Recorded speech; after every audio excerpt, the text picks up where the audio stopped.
mismo en tiempos de persecución. Hoy vamos a ver el capítulo 4 en el Evangelio de Juan. Bueno, y como ya concluimos la Haftará, ahorita se nos pasó, pero ya concluimos la Haftará. Entonces, va. Hazar, venid, hacé. Sé fuerte y seamos fortalecidos.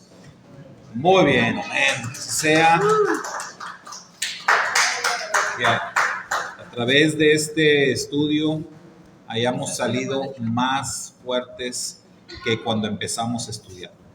Y pues que el estudio del nuevo libro, Bamidbar, nos traiga todavía más fuerza. Bueno, vamos al capítulo 4, decíamos, de Juan. Seguimos estudiando la experiencia de los discípulos de Yeshua. Estamos analizando, tratando de analizar de cerca el proceso de evangelización que ellos experimentaron. Recuerden, hablamos de la evangelización como un proceso, no algo que ocurre ipso facto, no algo que ocurre a través de una plática, no algo que ocurre a través de una respuesta de nosotros, sino es un proceso. Entonces ahí hasta donde vamos, los discípulos de Yeshua han tenido la oportunidad ya pues de ir aprendiendo algunas cosas muy interesantes, de ser testigos de otras. ¿Cómo qué, hermanos? ¿Pueden recordar algo de lo que hemos visto? Imagínense que ustedes son parte de ese grupo selecto y a partir de las primeras experiencias, ¿qué es lo que han podido aprender como discípulos? A ver, una cosa que ustedes digan, pues, si yo hubiese estado ahí, yo diría, aprendí esto. En esas primeras experiencias, a partir de que Juan el Bautista les dice aquí el Cordero de Dios y los primeros dos lo siguen. A partir de ahí, vamos a suponer que somos uno de esos dos. Ya lo que hemos visto, lo que hemos estudiado, ¿qué dirían? Yo con esta experiencia me quedo, o yo he aprendido más de esto. Tanto pueden ser aspectos positivos como negativos. Ok, ahí está una, ¿verdad? La realidad de los milagros. Hermana Sidley. El poder compartir más de sus palabras, que se me hacía tan difícil. No es igual cuando se hacen difíciles, ahorita que se hacen raíces, y sí se me hacía difícil. Y ahorita que estamos viendo esto, se me hace más para compartirles, decirles, te invito, vas a aprender algo nuevo, el Padre va a trabajar en tu vida. O sea, se me hace más fácil ahorita decirles. Sí. Sí, así es. Y sobre eso recordemos los más duros, los más difíciles en tiempos de Yeshua, tanto de aceptar como seguir a Yeshua, eran los más preparados.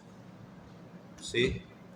Los discípulos que no estaban tan preparados en cuestiones de la Torá o de tecnicismos, ellos lo siguieron, sin más. He escuchado testimonios de personas en Raíces que empezaron a asistir a una congregación de Raíces y que nadie tuvo la amabilidad de acercarse, de empezar a enseñarles, de explicarles, oye, ¿qué es eso de Yahweh? ¿Qué es eso de Yeshua o de Hashem o de los Mitzvot y todo ese rollo? O sea, nadie se acercó y sin embargo he conocido personas así que me han compartido su testimonio y que dicen, pero me quedé. ahorita ya tengo 2 años, 3 años y ya aprendí todo. Dice, pero nunca nadie se me acercó. Entonces uno piensa a veces, ¿no? Que esto va a asustar a la gente, que no, van a decir que somos raros o se les va a hacer muy difícil, y no, porque les digo, me han dicho así, o sea, y sin que nadie les explique, solitos, o empiezan a investigar, ¿verdad? Por su cuenta. Ahora, si alguien se toma el tiempo y alguien tiene la amabilidad de acercarse y empezar a enseñarles, pues esto se facilita. Ahora, no tienes que enseñar o explicar cosas técnicas, sino la enseñanza en sí, ¿verdad? El fundamento, que es lo que Yeshua hizo con sus discípulos. ¿Sí? O sea, las lecciones, por eso nos estamos enfocando en las lecciones que ellos iban aprendiendo. Entonces ya decía la hermana, la realidad de los milagros es una, muy importante. Hermano Carlos y luego aquí Iván. Sí, pues cuando yo empecé hace unos 25, 30 años a estudiar, lo primero que me enseñó el pastor, que me enseñó un poco, me entró más a las cosas, ¿verdad? Pero no me enseñó un vocabulario, me fueron 40 palabras, luego fueron 100, luego 150. Yo empecé a ver que una cosa es lo que se llama saber los cánones, el signo de dolor, las principales doctrinas de los presbiterianos, que es muy complicado. Pero yo cuando digo, no te puedes enfocarte en la doctrina. Y aparte me dijo, son lo personal, lo que tú ves. Entonces ya empecé a ver, yo que tiene un amigo Juan, habla cosas personales, pero tú, si es de milagro, ya te ves que Yahshua es el enviado de Dios, porque cada milagro tiene su enfoque, si lo vemos así. Que curar la mano, sobre la salud, que convertir el agua en vino, las cualidades de vino, y la verdad es que me enseñan que todo es práctico. Sí. Que nada es de buscar la espiritualidad. Sí, es buena la espiritualidad, pero hay que verlo desde el punto de vista práctico. Hacer un enfoque y eso lo sabe muy bien la gente. Por la experiencia que tú tienes, no lo que estoy diciendo libro, muy diferente. Así es. Iván. Bueno, es que uno, o por lo menos yo puedo comparar mi experiencia porque yo recuerdo mucho cuando iniciamos con las raíces hebreas, era de que, primero pues la bomba que nos dio, básicamente. Y era como que, ¿qué hacemos? ¿Qué hicimos? Porque es algo que, y este es el punto que quiero, es que es todo lo contrario a lo que hemos aprendido de base.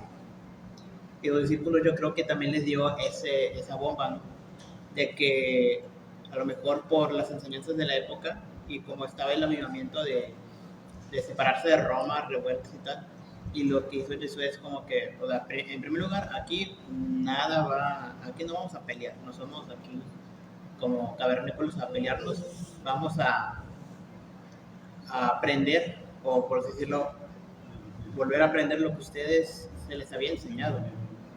Y en esa parte yo, al principio, yo me quedé principalmente porque pues yo me sentía cómodo, me sentía raro irme a otra congregación porque es como que pues ya después de unos meses fue como que todo dando como rompecabezas, cosas que nunca pensé, o mejor dicho, nunca nos dieron esa libertad o esa de cuestionar, porque si lo cuestionábamos era como que es un tema muy escabroso y le damos vuelta, a pesar que es un tema muy básico.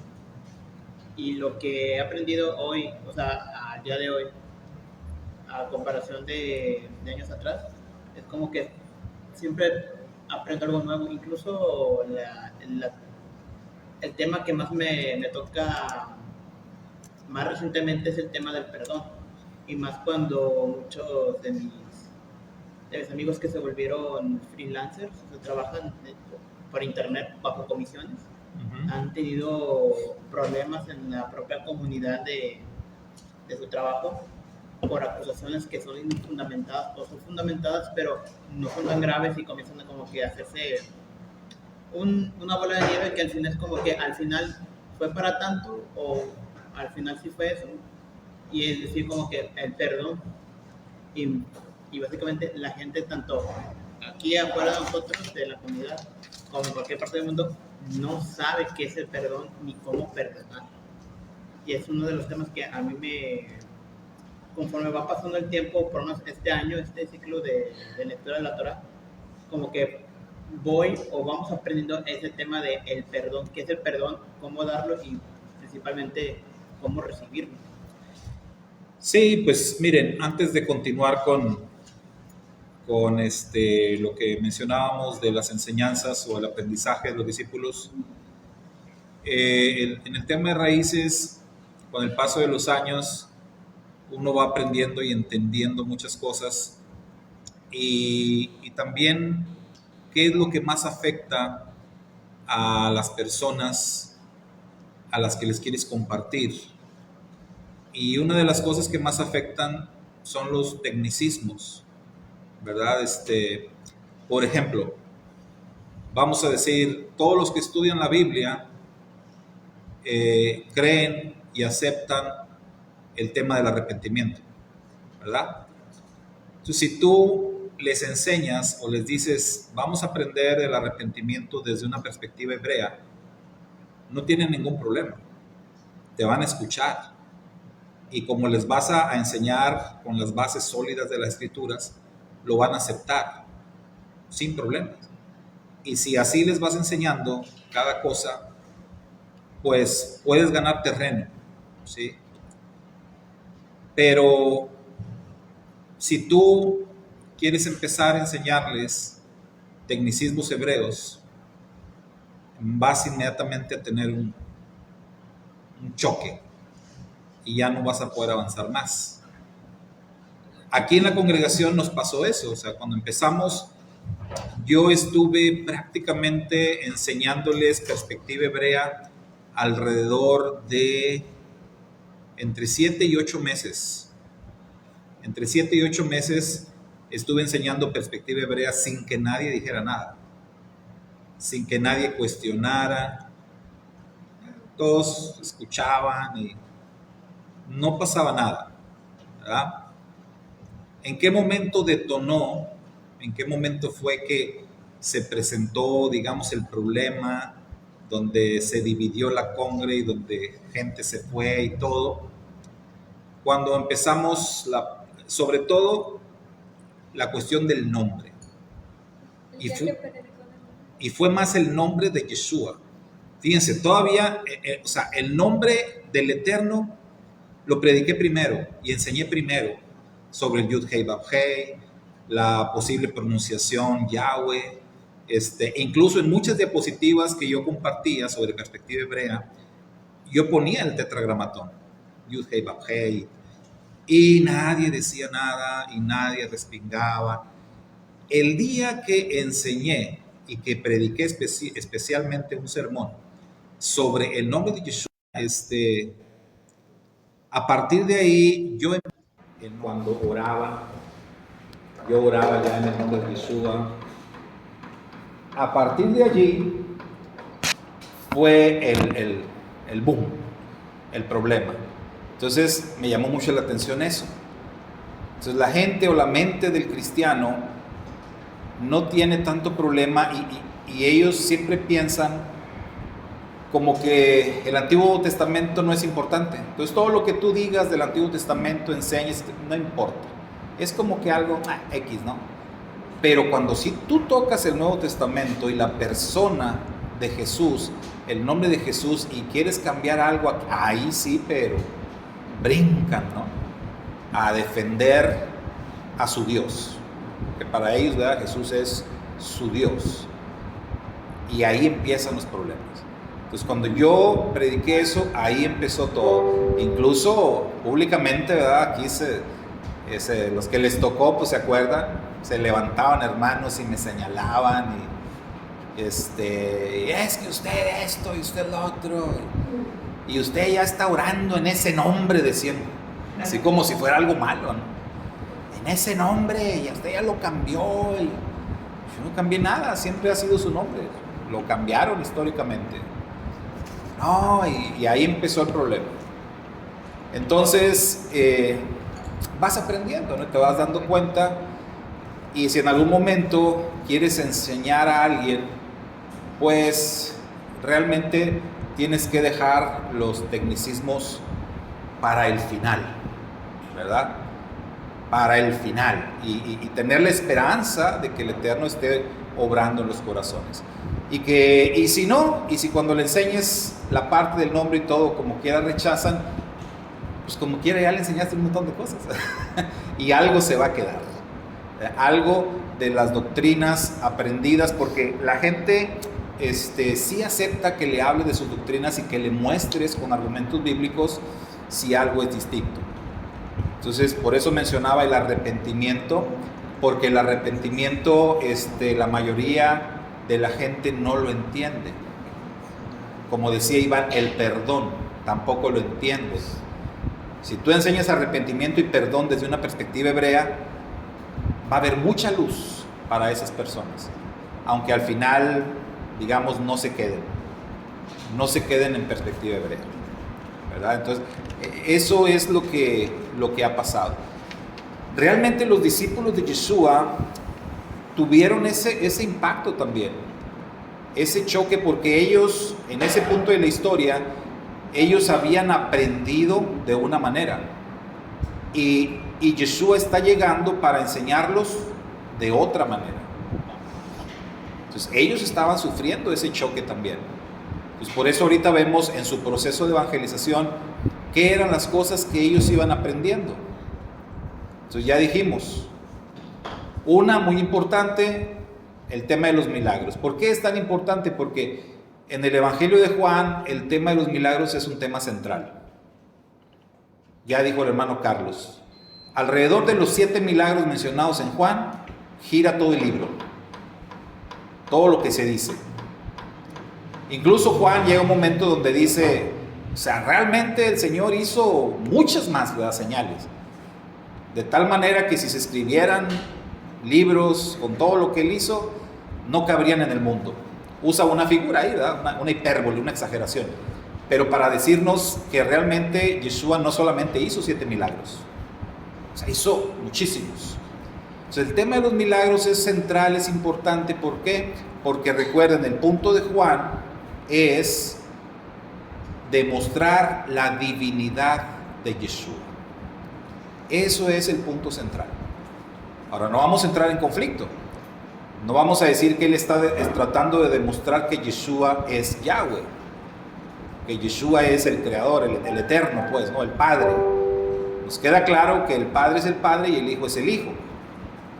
Y si un día vamos a aprender que realmente estamos hablando de la misma persona, pues lo vamos a aprender en un futuro. Pero hoy mismo, hoy en día, es un tema muy cuestionable, muy polémico, muy controversial, que se ha discutido por siglos y siglos y no se llega a nada. Entonces, yo no le veo ningún caso a discutir eso, ¿no? Es tanto como el tema de quién mató a Jesús. Por siglos y siglos se han peleado por eso. Entonces, pero lo que sí nos queda claro es que Juan está enseñando acerca de un Mesías divino. Mesías que tiene facultades, que tiene atributos iguales que el Eterno. Eso es el punto de él y eso es lo que él va a demostrar, ¿verdad?, a través de su evangelio. Entonces, sobre eso los discípulos empiezan a aprender. Pero al punto que vamos también han aprendido aspectos negativos. Uno de ellos es que dijimos desde el principio de su ministerio, a Yeshua lo querían matar. Entonces, como discípulo, tú aprendes algo de eso, ¿no? Tú aprendes, oye, quieren matar a mi maestro. Y si quieren matar a tu maestro, ¿qué crees que te van a querer hacer a ti? O sea, ese es aprendizaje también. Entonces, ellos están aprendiendo. Esto no va a ser fácil, ¿eh? Seguir a este hombre es peligroso. Seguir a este hombre implica riesgos.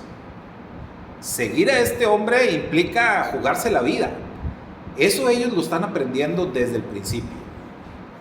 Y lo aceptaron y se la jugaron. ¿Sí? Entonces, son cosas muy importantes. Entonces, el tema de los milagros le va a dar soporte al tema de los riesgos. Entonces, ok, te estás jugando la vida, pero lo estás haciendo por algo que vale la pena. Es lo que ellos van aprendiendo en estos primeros experiencias con Yeshua. Aprenden, ya dijimos del maestro, su autoridad, su conocimiento. Dijimos en el encuentro con Nicodemo, aprendieron y seguramente se sintieron muy orgullosos. Mi maestro le dio, pero sí, una trapeada a Nicodemo. Entonces estoy bien con este maestro. Este maestro sabe más que muchos, o después ya iban a decir más que todos. Entonces, por ese lado ellos se están sintiendo seguros. Los milagros obviamente les dan mucha seguridad. El lenguaje que utilizaba Yeshua les daba también mucha fuerza. Entonces, a este punto llegan ahí donde vamos a ver hoy, capítulo 4, que lo conocemos como el encuentro entre Yeshua y la mujer samaritana. Ahí tenemos que dice, Yeshua sabía que los fariseos se habían enterado de que él hacía y bautizaba más discípulos que Juan.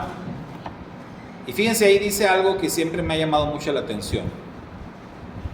Aunque no era Yeshua mismo quien los bautizaba, sino sus discípulos. Así que se fue de Judea y volvió a Galilea. ¿Por qué digo que me ha llamado mucho la atención esto? Porque al menos en la denominación a la que pertenecíamos, de donde nos expulsaron, porque nos expulsaron, ¿verdad?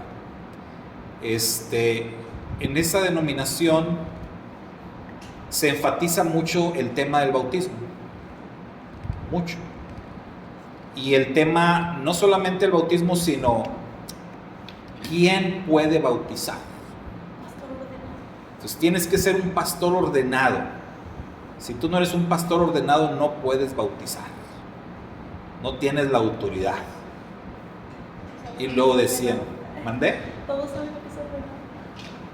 Sí, todos saben que es un pastor ordenado. Sí, en este caso, Juan el Bautista ha debido a la universidad, ha recibido doctorado en ciencias de religión. Pero no venía del monte, comía langostas. Empezando por ahí, ¿verdad?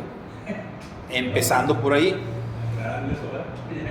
Pero hay muchas, por eso hay muchas creencias, doctrinas y prácticas dentro de los grupos religiosos hoy en día que no tienen ningún fundamento sólido.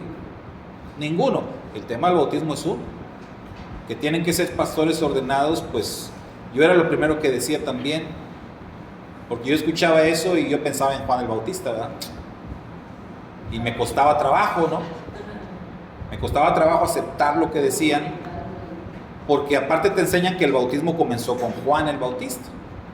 Y yo también como acá con la presbiteriana, yo fui a los libros donde acá ya tienen historia, en varias ciudades, me decían, uno puede venir porque uno no es ni pastor, ni laico, ni eso. Digo, entonces, ¿a quién vivir? A puro pastor. Bueno, entonces si tú no me quedo fuera, pastor entra. Y entonces decían, tú tienes que entrar, después de pastor entra. Le dije, pero ya no entiendo que no puedo ver nada. Y también americanos me decían, vente a vivir con nosotros. Pusimos casa, un lugar de estudio de americano, ¿no? Ya no quiero ni ser pastor, ni ser nada.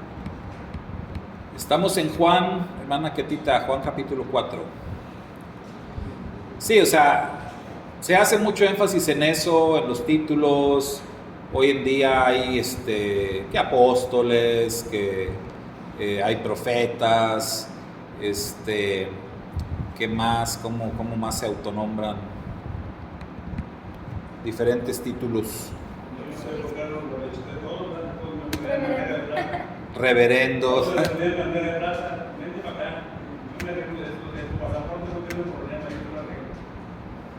Sí, reverendos, todo eso. Entonces, es algo que ya estaba desde tiempos de Yeshua. Entonces, los discípulos están aprendiendo sobre eso y ellos ven que Yeshua trabaja de una manera muy distinta a la forma tradicional, a lo que ellos conocían.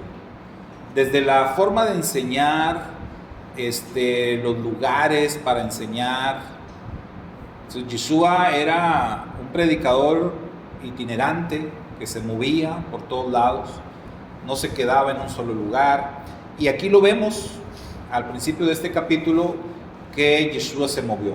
Pero decíamos, lo interesante ahí es que dice que Yeshua no bautizaba.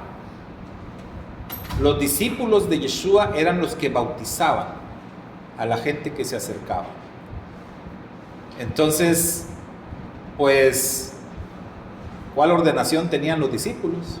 Iban empezando, todavía ni siquiera se graduaban ni nada, y ya estaban bautizando gente, ¿no?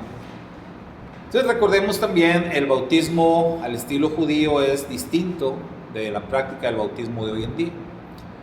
Entonces básicamente a veces vemos en algunas películas que sí presentan más la forma judía de bautizar de la época, que era que la persona entraba solita y solita se sumergía.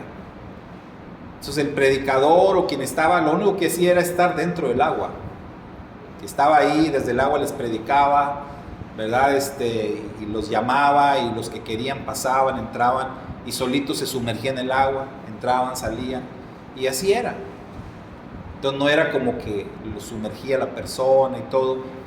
Por eso es que, pues ahí dice, los discípulos eran los que bautizaban. Ahora, dice que Yeshua se movió de Judea y se regresó a Galilea. ¿Por qué? Ahí explica la razón. Porque los fariseos le estaban echando el ojo desde un principio, ya dijimos, y estaba pasando algo aquí. Lo que estaba pasando era que Yeshua estaba creciendo en popularidad.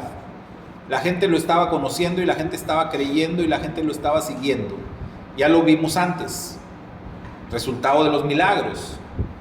Pero ya vimos que Yeshua no se confiaba mucho, no se confiaba de la gente, pero la gente lo estaba siguiendo. Al final del capítulo anterior vemos incluso que hay unos discípulos de Juan el Bautista que van y le dicen a Juan: oye, el que vino el otro día, que tú dijiste que era el Cordero de Dios y todo eso, está allá del otro lado y está predicando también y está bautizando y tiene más gente que tú. O sea, allá hay mucha gente le está siguiendo, y pues nosotros cada vez somos menos. Y hubo ahí como que una especie de, ¿qué diríamos? Rebelión, inconformidad, qué sé yo, con su maestro, o sea, con Juan el Bautista. ¿Cómo resolvió Juan eso? Juan les dijo: esto así tiene que ser. Yo nada más estaba aquí para presentarlo a él. Ya lo presenté. De hecho, Juan siguió predicando porque pues no encontraba otra cosa que hacer. Realmente Juan había recibido un llamado de parte de Dios para anunciar, para predicar acerca de Yeshua, para preparar a la gente a conocer a Yeshua. Y ahora que Yeshua ya estaba ahí y había comenzado su propio ministerio, realmente Juan no sabía qué hacer. Pero siguió haciendo, ¿verdad? Él lo siguió haciendo. Sí, es correcto lo que dice Sergio. O sea, ¿por qué? Y es una pregunta que muchos se hacen, ¿no? O sea, ¿por qué él mismo no lo siguió? ¿Por qué él mismo no se fue con Yeshua? Es de esas preguntas que no tienen respuesta. Ya había un plan para él y el plan se tenía que cumplir, y así fue. Él iba a dar su vida por el ministerio y la dio, ¿verdad? Pero hay ese punto ahí. Ahora, aunque Juan murió, los discípulos de Juan el Bautista siguieron en su movimiento. y perseveraron hasta el libro de los Hechos todavía, o sea, muchos años después, se habla de discípulos de Juan el Bautista. O sea que discípulos de Juan siguieron con la tarea y usando el nombre de su maestro, sin seguir a Yeshua. O sea, eso es algo también muy interesante. Hermana Silvia, ¿ibas a decir algo?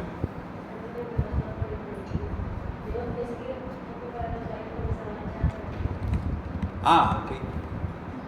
Bueno, pues ahorita sí. Si quieren los apagan y se aguantan. Sí. El abanico no se puede, como eso sí,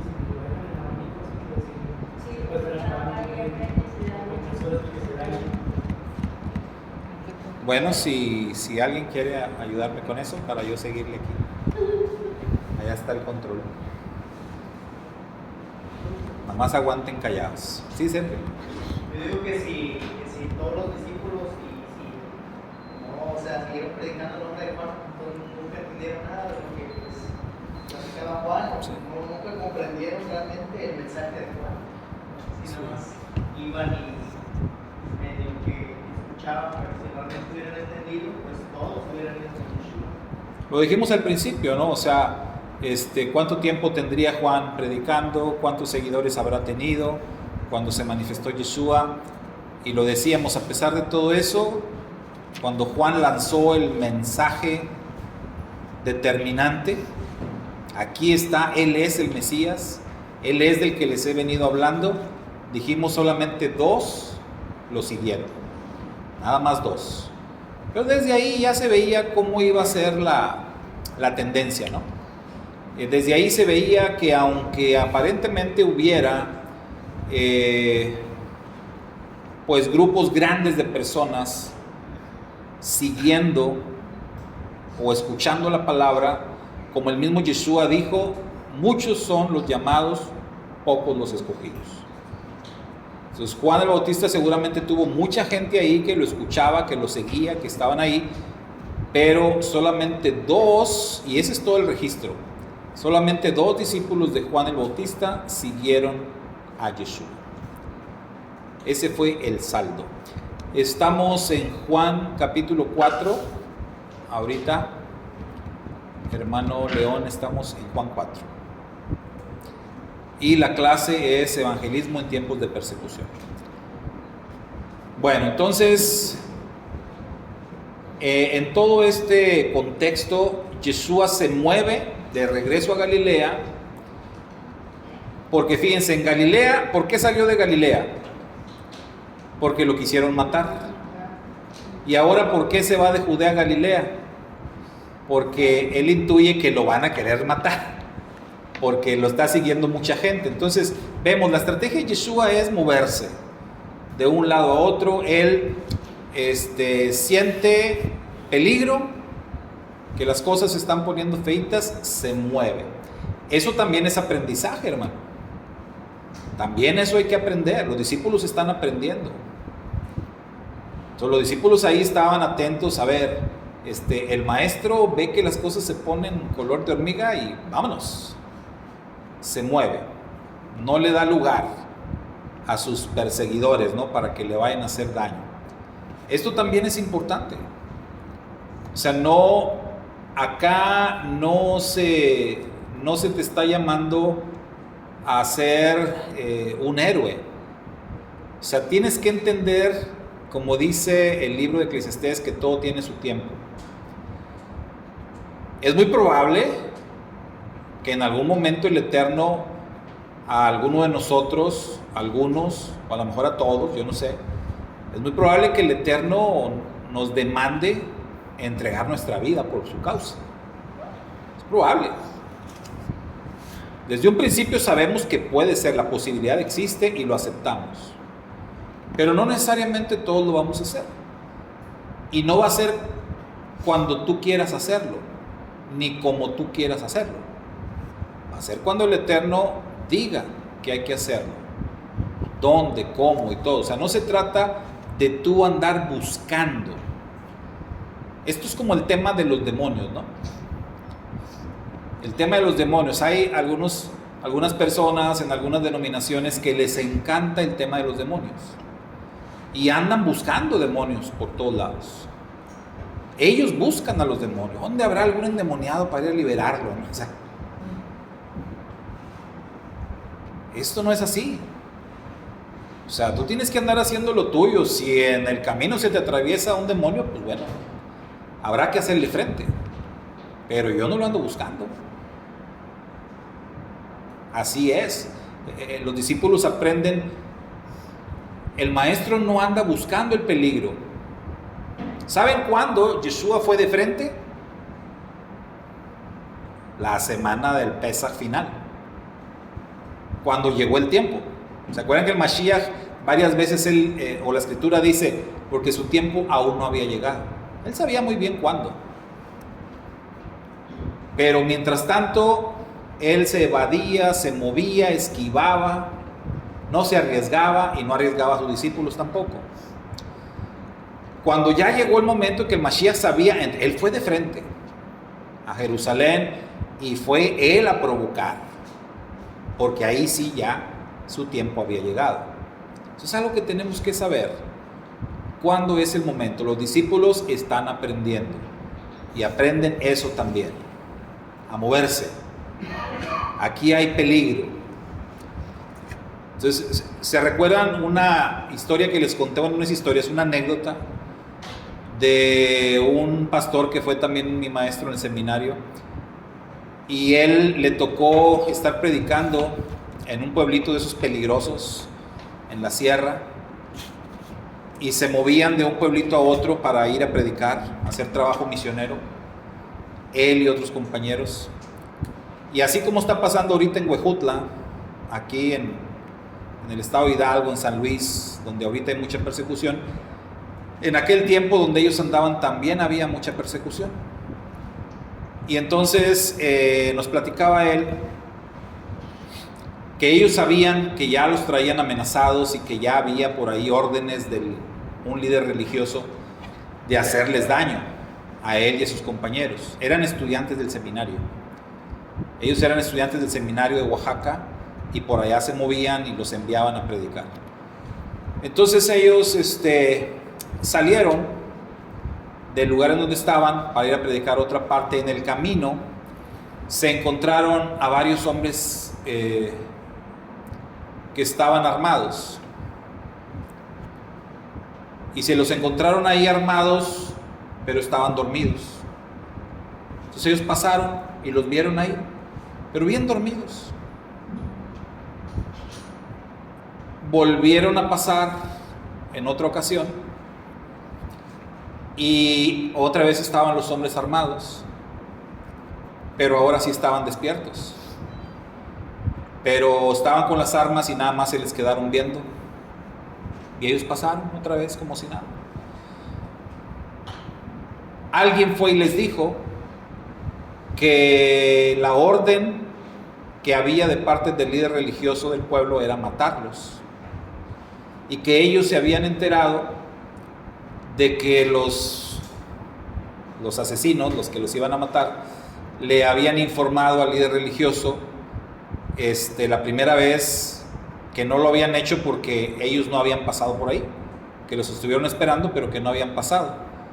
Sí pasaron, pero ellos estaban dormidos. La segunda vez que los esperaron, dijeron, no, pues ahora sí los vimos, pero no les pudimos hacer nada porque pues traían un pelotón de soldados con ellos ahí cuidándolos. ¿Cómo les íbamos a hacer algo? ¿Cuáles soldados? Ellos iban solos. Pero fíjense, ellos vieron un pelotón de soldados atrás, como cuidándolos. Y los hermanos, ¿verdad?, los misioneros, entendieron lo que estaba pasando y que el Eterno los estaba protegiendo. Entonces el pastor nos decía, pero también entendimos una cosa, que ya no debíamos de ir otra vez. Y ya no fueron. O sea, entendimos que ya no teníamos que ir otra vez. Cuando Dios a veces te revela estas situaciones, es que Dios te está diciendo, ya párale, hijo. O sea, sí te estoy cuidando, pero tú te estás arriesgando de más. Entonces ya no. Los tres lo tuvieron claro y ya no fueron a aquel lugar. Y nos decía él, no nos equivocamos. Después los hermanos de ese lugar a donde íbamos a predicar venían a visitarnos y venían bien contentos, bien motivados y nos platicaban cómo iba avanzando la obra. O sea, las veces que fuimos fueron suficientes.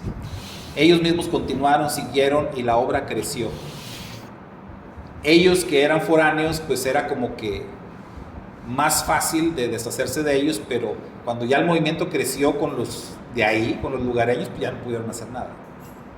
Entonces él nos platicaba esa anécdota y viene a colación ahorita, ¿no? Porque los discípulos aprenden cuándo podemos arriesgarnos, cuándo no debemos arriesgarnos, cuándo mejor hay que moverte, hay que escapar. Entonces Yeshua escapa, se mueve de regreso a Galilea. Ya vimos que en Galilea ya lo habían tratado de matar, pero había sido concretamente en Nazaret. Ahora él seguramente iba a ir a otras partes, pero ahí es donde nos dice la Escritura, él tenía que pasar por Samaria. Tenía que pasar por Samaria, entonces llegó a ese lugar, a esta aldea llamada Sicar, cerca del campo que Jacob le dio a su hijo José. Ahí estaba el pozo de Jacob y Yeshua, cansado por la larga caminata, se sentó junto al pozo cerca del mediodía. Entonces hasta aquí, fíjense, vemos cosas muy importantes. Y lo que vemos es Samaria. Samaria. Entonces recordemos, ¿qué pasa con Samaria? ¿Qué hemos aprendido de ese lugar? Que era Samaria. donde vivían los descendientes de los O sea, históricamente Samaria, ¿qué es? El territorio de las 10 tribus. ¿Cómo se la llama? capital del tribu. La capital. La capital del norte, ¿verdad? Capital del reino del norte, Samaria.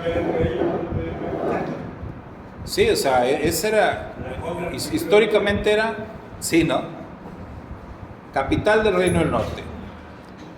Había sido, ya no, ya ni hay reino del norte, ya ni hay 10 tribus, ya no hay nada, pero la ciudad se quedó ahí, Samaria, la región pues. Entonces ahora, ahí en Samaria, vivían algunos que habían quedado de las antiguas tribus, pero que se habían mezclado con gente de otras naciones. Había ahí un revoltijo de personas. Eso era lo que caracterizaba la región de Samaria. Ahora recordemos, en el antiguo reino del norte, cuando se dividieron motivados por emociones contrarias, etcétera. Pero luego ya te cae la realidad. Esto es como un matrimonio. Cuando en un matrimonio de repente al calor de las emociones, al calor de un coraje, de lo que sea, dices, ¿sabes qué? Vamos a divorciarnos. Ya no quiero nada contigo, adiós y no sé qué. Va, y los dos vienen enojados y sí, vamos a divorciarnos, vamos a separarnos. Y luego empiezan a pasar los días y empieza como que a caer el 20. Bueno, vamos a divorciar, pero ¿cómo va a quedar esto? ¿Cómo va a quedar aquello? ¿Quién se queda enfermo?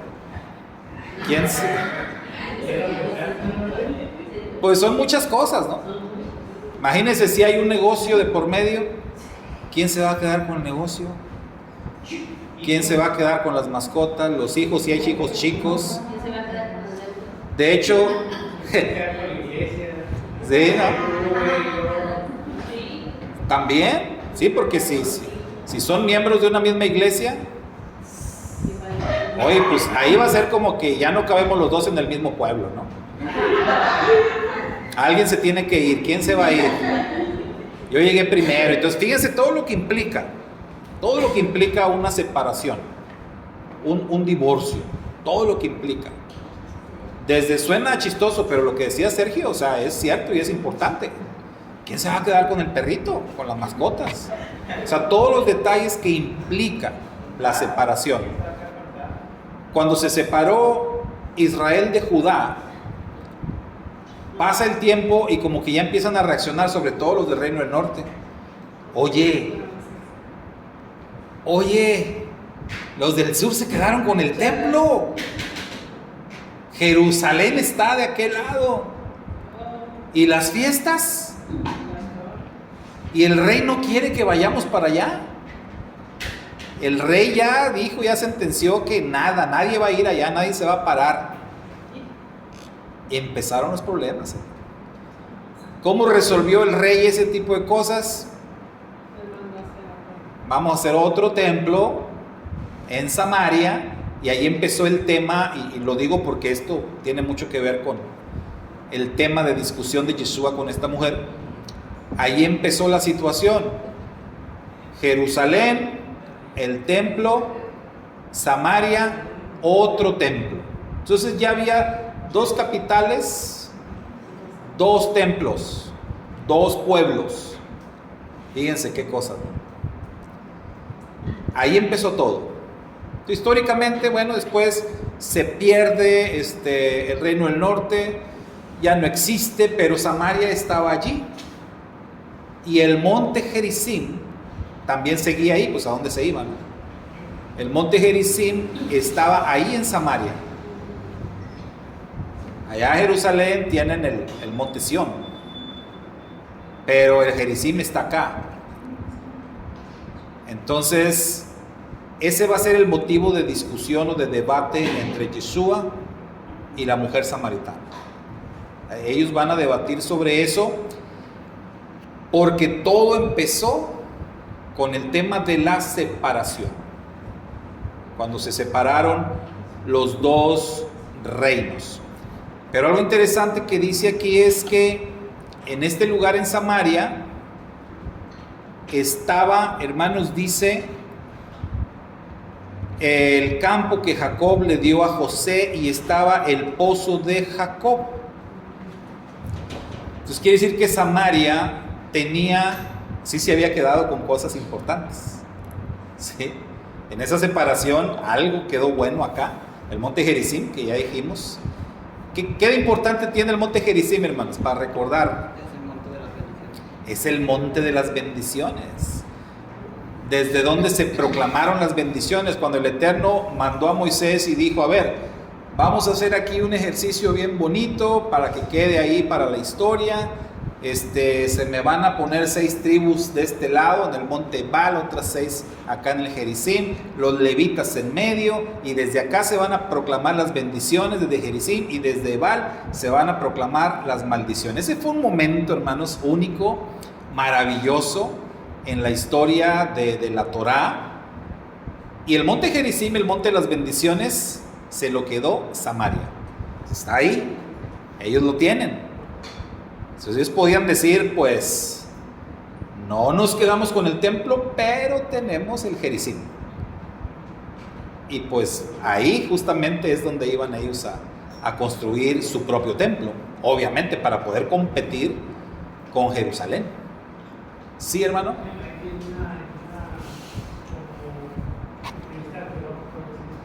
De investigar lo que son los samaritanos, los sacerdotes, todo, y vieron que hasta el día de hoy siguen teniendo su Torá, que es el Paloteo, y en sus mandamientos ellos le cambiaron, y uno de ellos es adorarás al monte Gerizim. Es uno de los mandamientos de ellos. Igual que la presa. Sí. Entonces, cuando esta mujer está diciendo que tiene más sentido, que le pregunte yo, ¿dónde hay que adorar? Aquí o allá. Porque ellos ya estaban enseñados que allí. Ella dijo, nuestros sabios dicen que aquí es. Ella tenía sus dudas, ¿no? Pero sí. En la católica dice asistirás a misa todos los días en los mandamientos. Mire. Entonces cada quien a su conveniencia, ¿no? Pero entonces hasta la fecha, fíjense lo que decía el hermano Lugo, hasta la fecha, hasta el día de hoy, 2024, este grupo que menciona el hermano, siguen ahí. y cada Pesaj ellos sí sacrifican cordero de Pesaj ahí en el monte Gerizim, y pasa un fenómeno bien no sé qué palabra usar, curioso, no sé, extraño, pero los judíos, o muchos judíos de Jerusalén, o sea, judíos de hoy en día, van a mirar. O sea, es tanta como la añoranza, el deseo, y se quedan ahí. Dicen algunos, no hombre, ven con unos ojitos. Dicen, como los samaritanos están ellos sacrificando, y ellos, ándenle, miren. Y ustedes ni templo tienen, ni nada, ¿no? Entonces, fíjense cómo esta plática o este dilema ha continuado.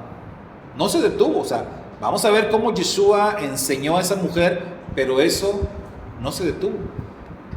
Eso siguió, ¿verdad? Ese dilema, esa controversia, y sigue hasta nuestros días.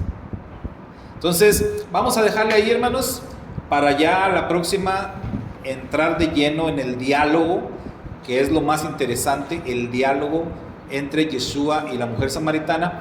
Pero era importante que viéramos el contexto, ¿verdad? O sea, para poder entender el diálogo que se va a dar entre ellos, era importante mencionar lo que ocurrió en el pasado.